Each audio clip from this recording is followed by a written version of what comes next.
selamat malam. Ketemu lagi di Bincang Politik. Nah, seperti biasa nih di Bincang Politik ini saya pasti menghadirkan nih dari partai. Nah sekarang yang saya hadirkan ini adalah kader muda Partai Nasdem, Rizky Hendarji Putra. Halo, Halo Mbak, selamat malam. Selamat malam juga. Apa sebutannya? Sobat Tribun? Tribuners. Oh, Tribuners. Oke, selamat malam Tribuners. Ya, jadi namanya Rizky Hendarji Putra, kader muda DPD Nasdem Kota Bandar Lampung Ya, ya. betul sekali. Iya, ini panggilannya apa nih? Pang- Rizky Hendarji Putra. Panggilannya sih Rizky, cuman kalau panggilan teman-teman itu bisa Kiki dan Darji. Cuman kita bisa panggil Kiki lah ya, biar memang agak sedikit familiar gitu Familiar, teman-teman. iya. Kalau Darji itu sebenarnya unik sih ya. Unik gitu, cuman kadang kalau kita pikir Darji kecenderungannya itu ke pelawak terus. Narji itu. Narji makanya.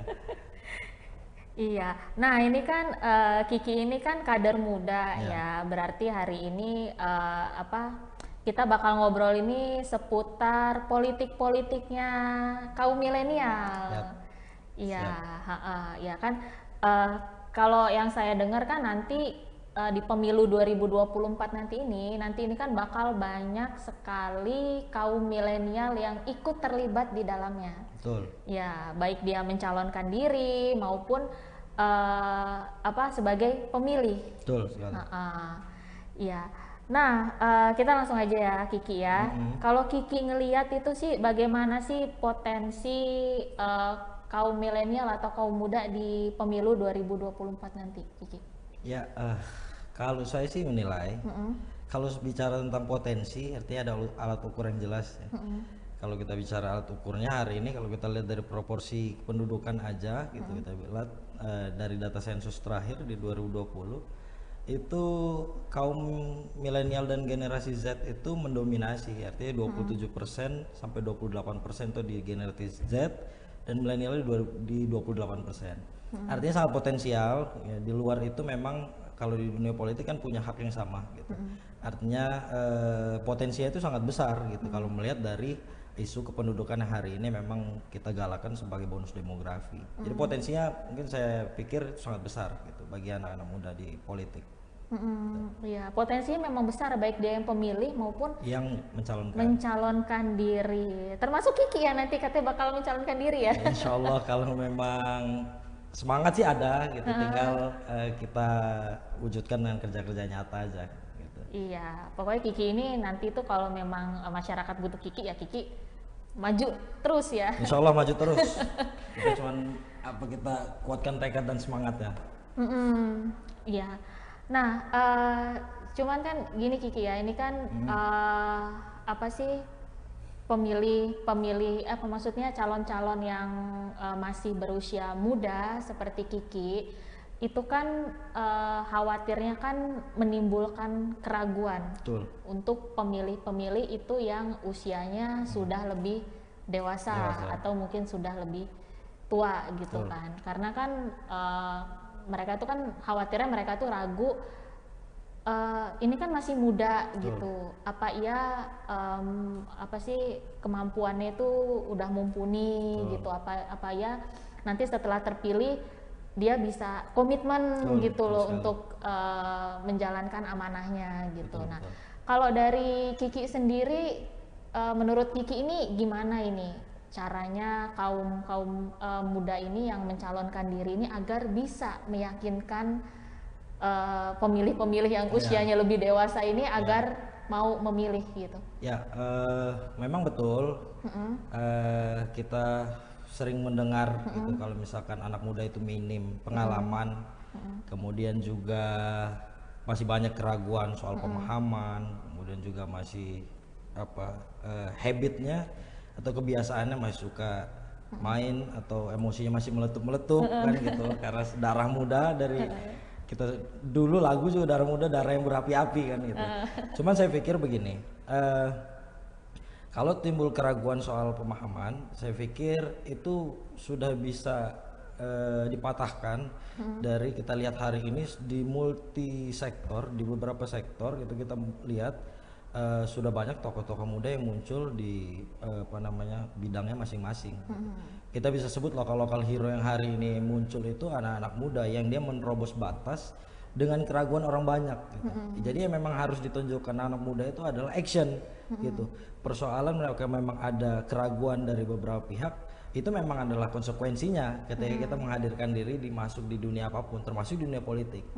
Nah, yang coba kita kembangkan, yang kita coba buktikan adalah menepis keraguan itu dengan kerja-kerja nyata. Bagaimana kita bisa membangun sinergitas, membangun sebuah ekosistem kolaboratif dengan multi sektor, komunitas-komunitas, kemudian juga individu-individu, untuk kita biar bisa sama-sama ayo kita action gitu. Jadi tidak ada yang superior dan tidak ada yang inferior, kita egaliter.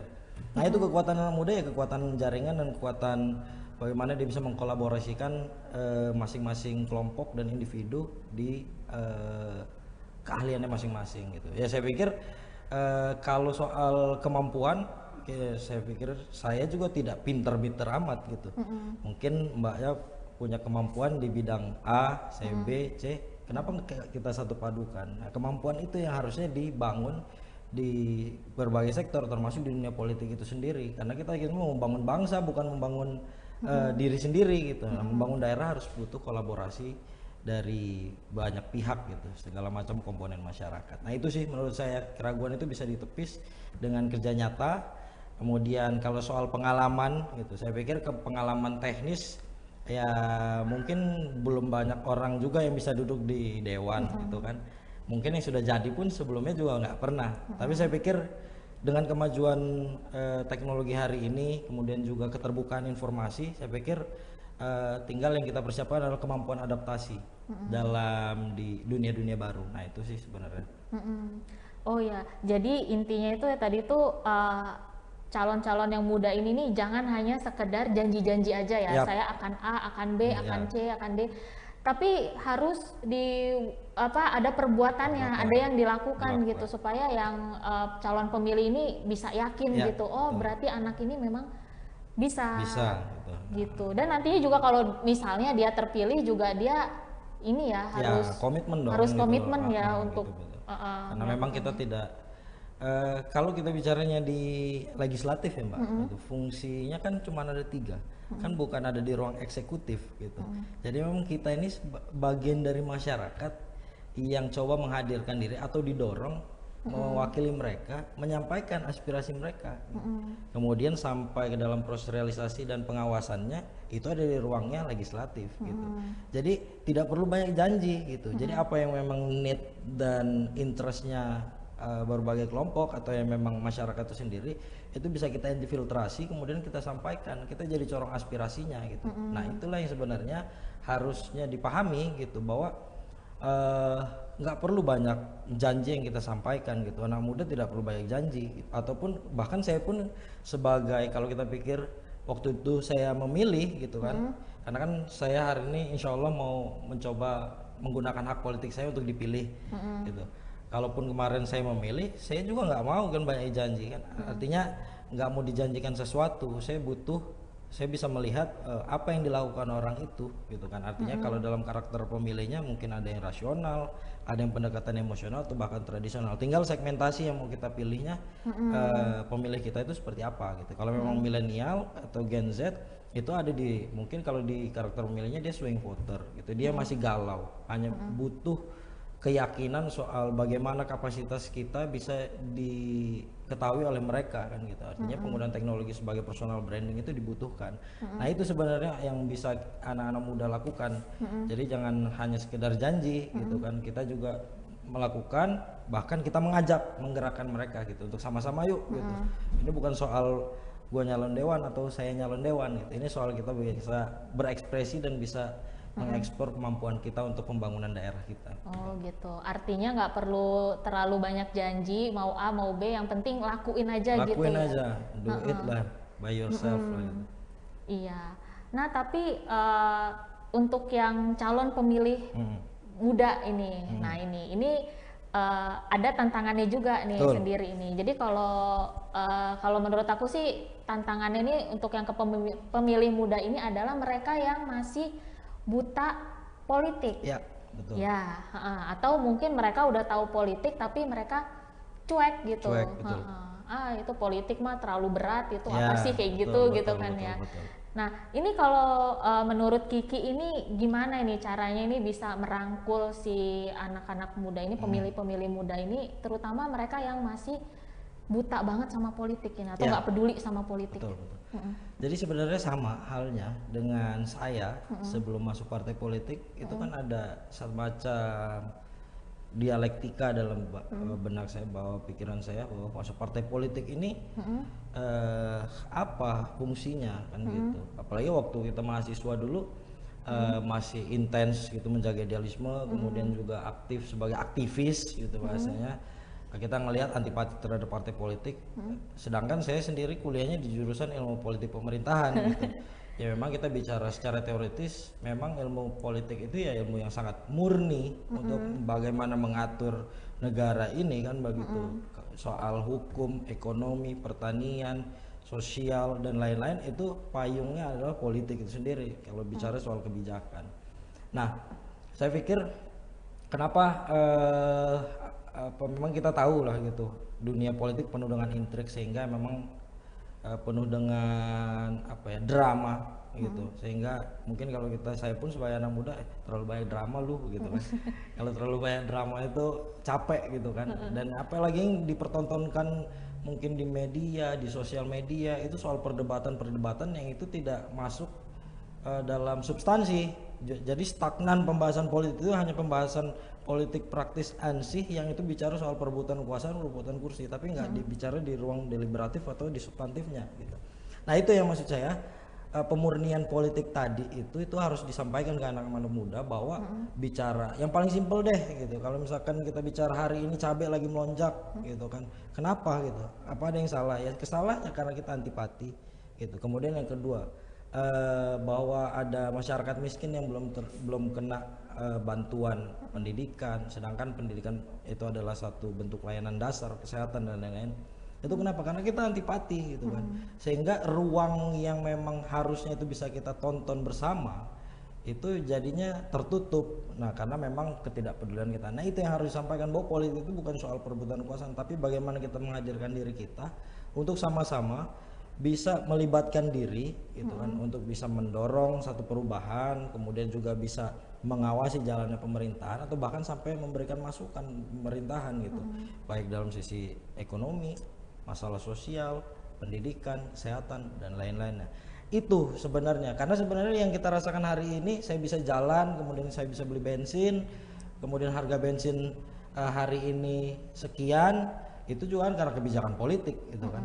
Kemudian juga saya bisa beli makan, misalkan apapun itu makanannya, ya harga yang ditentukan, harga eceran tertinggi sekian, itu kebijakan politik. Nah itulah yang maksud saya, dari hal yang simpel, karena kita merasakan di sehari-hari, nggak usah yang terlalu ribet kita bicara soal bagaimana geopolitik gitu, bagaimana apa namanya menatap 2045 soal Indonesia emas gitu kan, yang terlalu ini. Memang kalau yang anak-anak muda ya harus bertahap kan gitu, sama halnya kayak kita belajar berjalan, merangkak dulu kan gitu.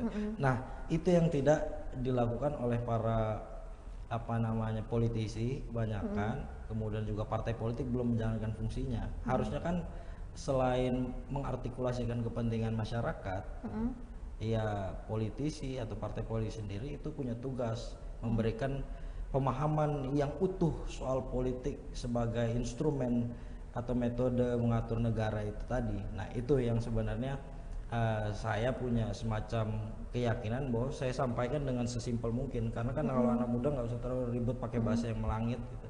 Kita bisa bahasakan seperti tadi, analogi-analogi yang bisa masuk dalam perspektif mereka dan pemahaman mereka, itu yang harus digalakkan. Nah, kesan kaku, penuh intrik dan lain coba dikesampingkan dulu, walaupun itu realitasnya ada, tapi jangan itu yang jadi point of view-nya gitu. Jangan itu yang jadi point of view. Nah itulah yang harus dihadirkan oleh kader-kader muda di masing-masing partai, bukan hanya Partai Nasdem, semua partai politik yang ikut meramaikan alam demokrasi Indonesia ataupun di Provinsi Lampung, itu harus dikedepankan. Nah itu sih sebenarnya. Iya. Jadi menyampaikan ke anak muda ini harus yang simpel dan mudah mereka terima Ya, betul gitu sekali. ya. Jangan Kan yang banyak berat-berat nanti mereka mikirnya malah berat gitu. berat gitu. Kan sekarang udah ada sosial media. Kan hari ini Instagram, kemudian juga TikTok, Twitter, Facebook itu bisa digunakan sebagai alat untuk membranding selain branding diri, itu membranding partai politik, bahkan membranding politik itu apa gitu. Nah, itu yang harus bisa disampaikan. Nah, saya pikir dengan visualisasi dan tidak terlalu banyak teks bahwa maknanya sampai, nah itu sebenarnya bisa dimengerti dengan mudah karena kemampuan anak-anak sekarang, anak-anak muda itu cepat beradaptasi dengan apapun itu, saya pikir. Nah, itu sih Mbak Dini.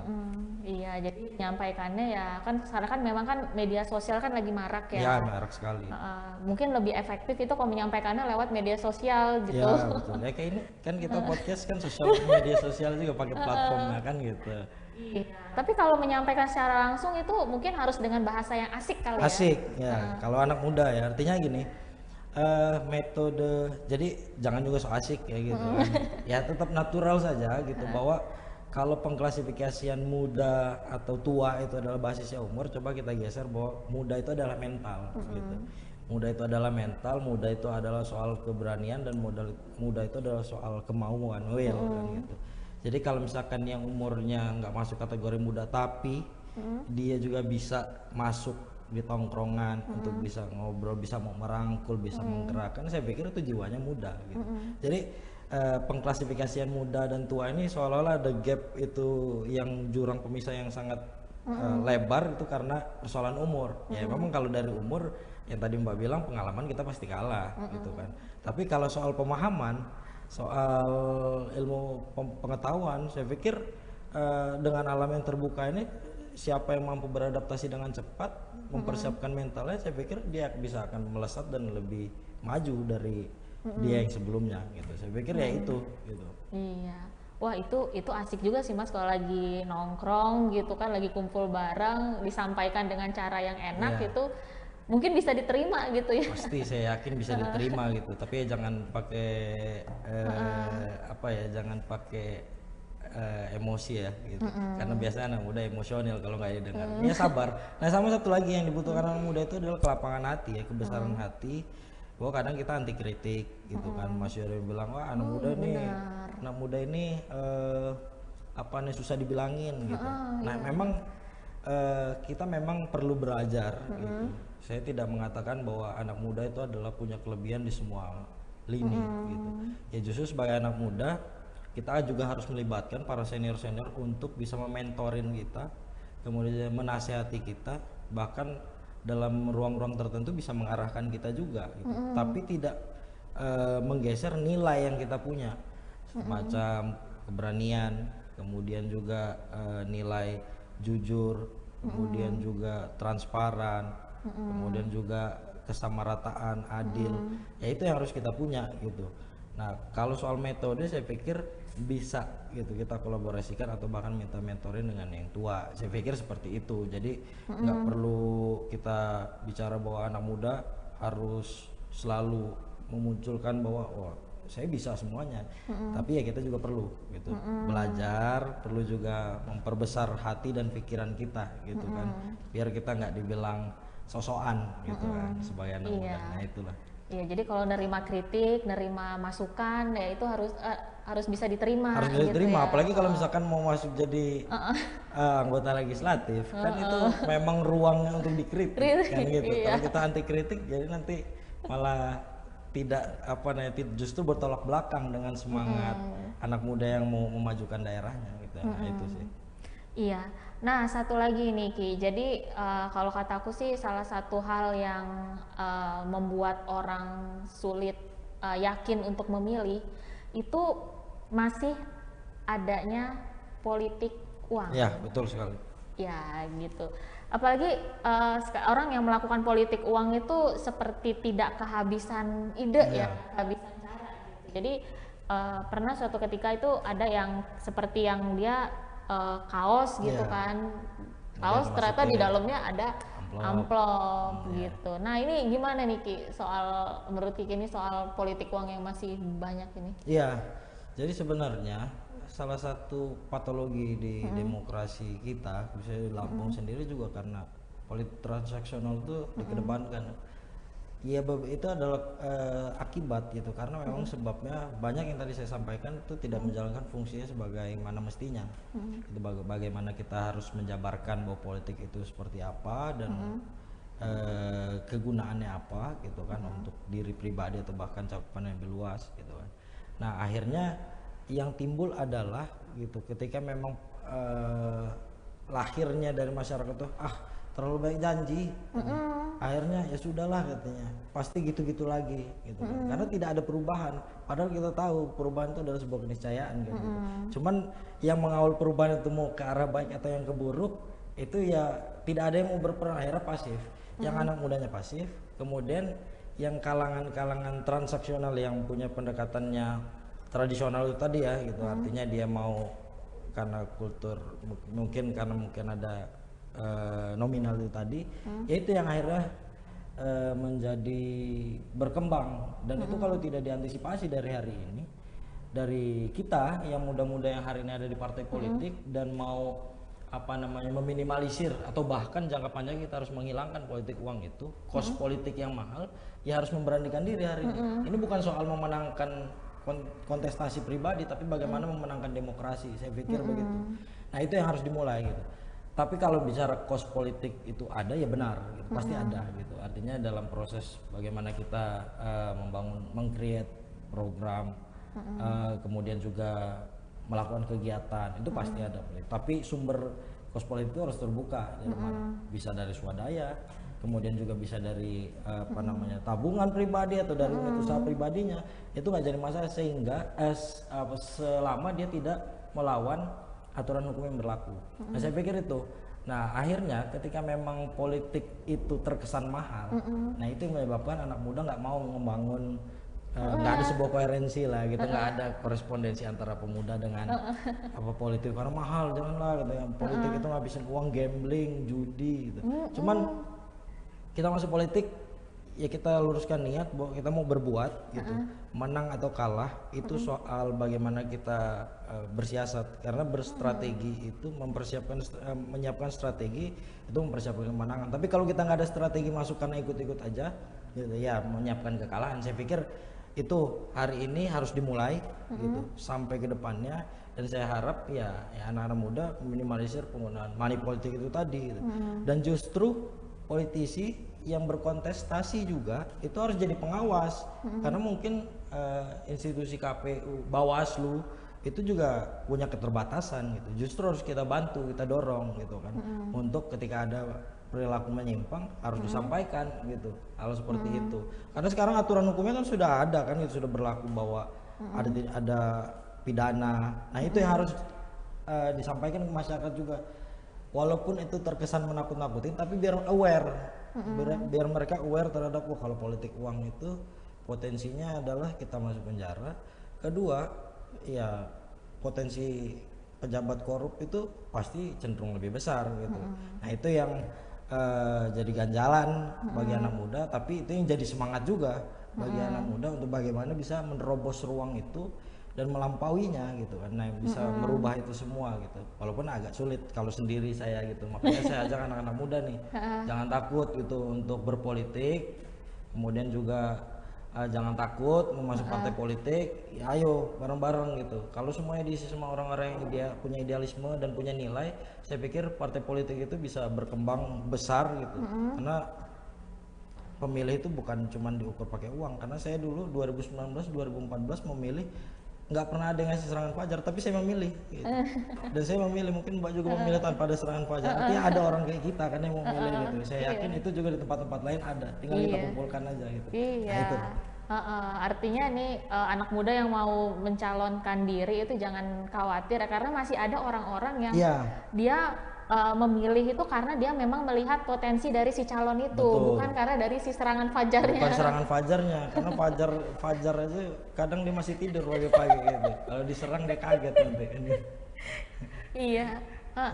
Ya tapi ini Mas, memang kalau banyaknya calon-calon yang berusia muda itu nanti maju di pemilu 2024 ini memang menarik ya. Ya, jadi kalau menurut Kiki ini apa sih yang mendorong anak-anak muda ini nih kok mereka berani gitu loh mencalonkan diri di pemilu 2024 nanti, yang otomatis itu mereka tuh bersaing dengan calon-calon yang sudah lebih Ya, berpengalaman gitu. berpengalaman. Ya satu sih kalau saya pribadi gitu kan. Eh, kita memang kalau saya gitu kan karena memang basically suka nongkrong lah, artinya suka berorganisasi dari mulai SMA, sekolah sampai kuliah gitu kan, akhirnya membentuk kepekaan kan sebenarnya itu soal pola pikir yang terbentuk melihat bahwa kondisi lingkungan sekitar kita gitu atau bahkan diri kita juga tidak baik-baik saja gitu. Siapa yang mampu merubahnya kan gitu. Yang mampu merubahnya itu harus ada faktor X, yang saya bilang faktor X itu adalah faktor pendorong dan penggerak gitu. Faktor penggerak itu adalah ya soal hati dan pikiran linier. Nah itulah yang menciptakan akhirnya saya memberanikan diri masuk partai politik gitu kan, dan saya baru pertama kali masuk partai politik ya karena saya pikir kenapa saya masuk partai politik yang tadinya saya takut mahal karena di brandingnya partai yang saya naungi sekarang itu anti mahar. Saya pikir nilai kesamaan antara batin dan pikiran saya dengan visinya partai itu sama, jadi saya mau bergabung itu.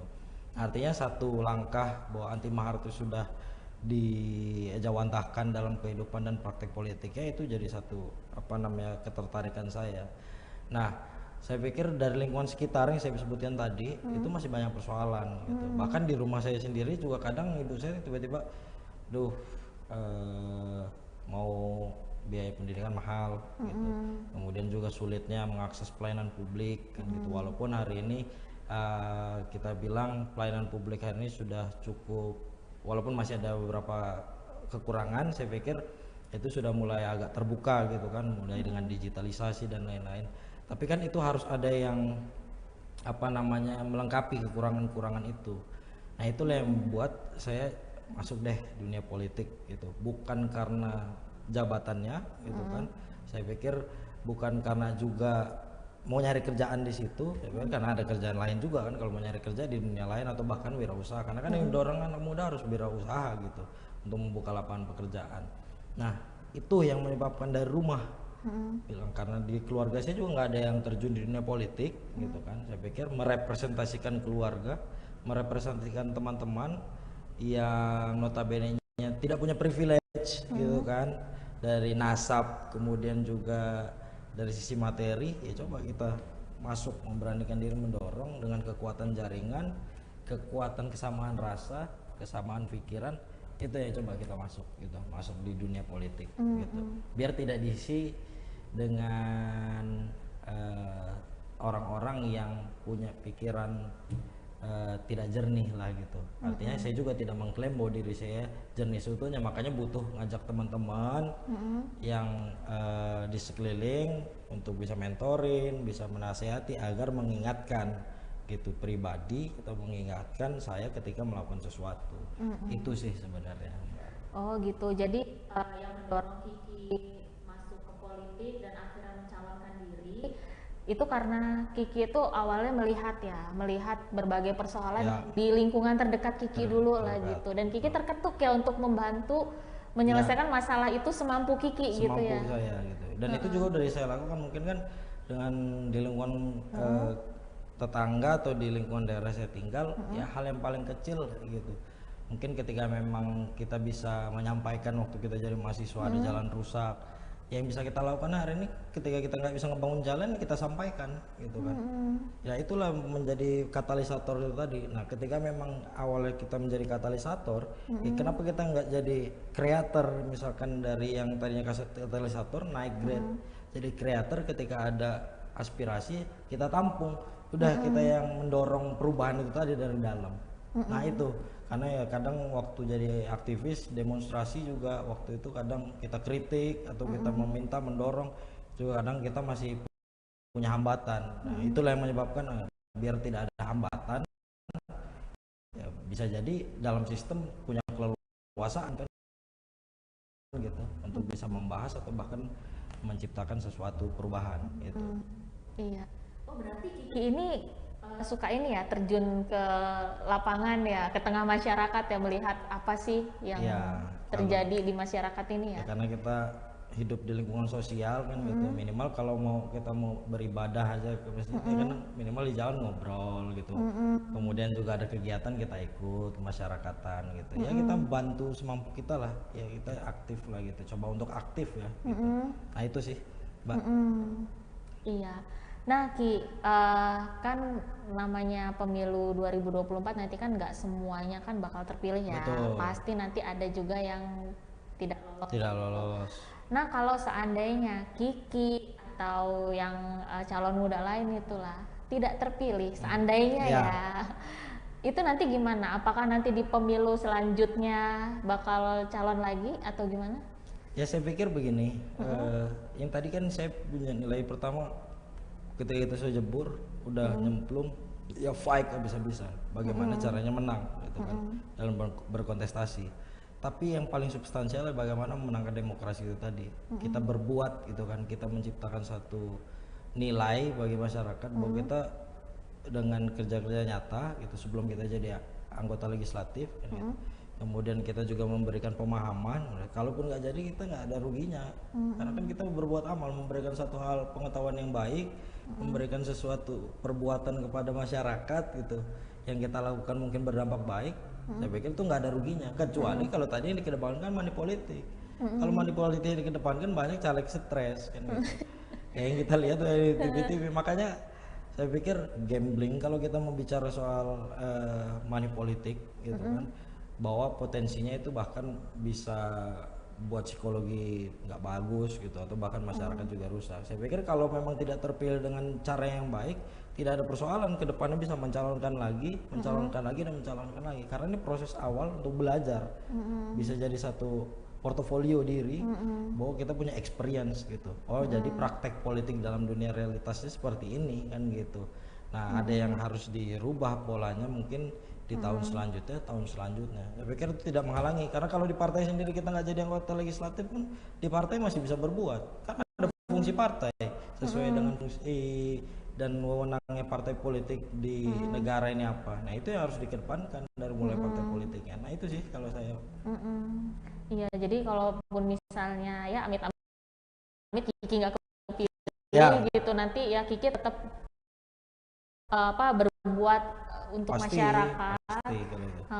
Nah, tapi nanti bisa jadi nanti di pemilu berikutnya Kiki nyalon lagi. Pasti kalau itu. Kalau kita udah bulatkan tekad ya hari ini kita melangkah, selanjutnya harus melangkah lagi gitu. Iya. Oh ya, kalau Kiki boleh tahu Kiki udah berapa lama terjun ke dunia politik? Kalau politik di partai sih saya baru setengah tahun paling ya gitu, belum lama. Tapi kalau aktivitas politik, kalau kita bicara aktivitas politik keorganisasian, yang mungkin sudah terbilang lama gitu. Dari awal kuliah saya ikut organisasi kepemudaan gitu kan, terjun melihat situasi sosial itu adalah praktek politik, tapi politik yang memang ruangnya adalah mahasiswa gitu kan gitu. Politik mengedepankan nilai, politik mengedepankan persoalan yang harus didorong. Nah saya pikir kalau masuk partai politiknya baru, tapi kalau aktivitas politik keorganisasian ya sudah sejak 2013 lah gitu. Nah itu. Iya, itu masuk ke politik itu apa memang keinginan dari Kiki sendiri atau ada yang mengajak nih? Udah masuk politik aja gitu. Saya itu kebetulan orang yang tidak bisa ikut-ikutan, harus. Jadi kadang saya punya kayak saya ya itu, kalau suka berpikir itu terlalu deep gitu ya. Jadi berpikir gitu, mau memikirkan sesuatu. Nah inilah hasil pemikirannya. Oh saya sendiri masuk partai politik, tidak ada yang mengajak, tidak ada yang mendorong gitu. Atau bahkan terah keluarga, misalkan orang tua bawa ke kantor partai ini anak saya, enggak, sendiri aja saya masuk gitu. Jadi memang murni karena kemauan pribadi, murni karena dorongan hati, sama keselarasan antara pikiran dengan hati saya. Sudah bismillah saya masuk ke dunia politik dan partai politik. Iya, kan pilihan partai kan banyak ya. Kayak tadi seperti sebelum podcast ini kan Kiki kan sendiri bilang partai kok sekarang nih makin banyak, ada partai baru, ada partai yang lama gitu. Nah itu apa sih alasan Kiki itu pada akhirnya Kiki memantapkan diri masuk aja ke Nasdem? Oh, ya kalau saya mungkin karena saya masuk anak muda ya gitu ya. Ya, walaupun tidak juga terlalu muda, tapi masih milenial lah gitu. Saya ngelihat tertarik karena saya aktif di sosial media gitu. Dan pengelolaan sosial medianya Nasdem mulai dari tingkat pusat kemudian di provinsi itu baik gitu, artinya dalam proses menyampaikan sesuatu informasi itu emang menarik, eye catching lah gitu untuk dilihat gitu. Jadi kedua memang yang paling utama sih itu apa namanya membranding partainya itu politik anti mahar. Dan anti mahar itu yang buat saya punya ketertarikan, oh berarti satu langkah lebih maju. Ruang kelamnya partai politik dengan penuh transaksi itu bisa diminimalisir dengan proses tahapan awalnya yang tidak ada mahar gitu. Nah itulah anti mahar itu yang membuat saya tertarik masuk Nasdem. Di luar itu memang dari teman-teman di luar sana ya anak-anak muda juga banyak yang di sana kan itu. Artinya saya pikir Partai Nasdem ramah dengan pendatang baru, ramah juga dengan anak-anak muda, terbuka untuk diskursus dan juga forum-forum argumentatif, ya sehingga ada proses kaderisasi yang berjalan bagi orang yang awam di dunia politik dan praktek politik, sehingga Partai Nasdem saya pikir pilihan paling pas di hati saya gitu. Bagi saya ini nih gitu, ini yang cocok. Nah itu ini adalah pilihan yang tepat gitu ya. Inilah yang ku cari selama ini gitu. Asik ya. Oh ya Kiki tadi rencananya nanti mau 2024 mau mencalonkan di Insya Allah DPRD DPRD Kota Bandar Lampung. Oh jadi mau mencalonkan diri jadi anggota DPRD Kota Bandar Lampung ya, insya Allah kepilih. Amin ya Bang, amin. Ini butuh kerja bersama gitu, peran media juga untuk mencerdaskan demokratisasi proses demokrasi kita agar proses money politik ataupun politik yang penuh padat modal. Saya pikir kalau bahasa dosen saya demokrasi kita ini memang hari ini praktiknya demokrasi padat modal, bukan demokrasi padat karya. Kalau demokrasi padat karya yang dikedepankan, pasti dari proses hari ini tahapan pemilu aja sudah banyak perubahan. Karena semua orang berlomba-lomba untuk berbuat, gitu. Bukan berlomba-lomba untuk ngumpulin uang, minjem uang, terus nabur. Nah, gitu. Iya. Oke Kiki, terima kasih banyak ya Ki Ya, sama-sama. Obrolan kita udah panjang banget. Karena buat Tribuners ini nanti di tahun 2020 milih calon-calon yang masih muda. Ya.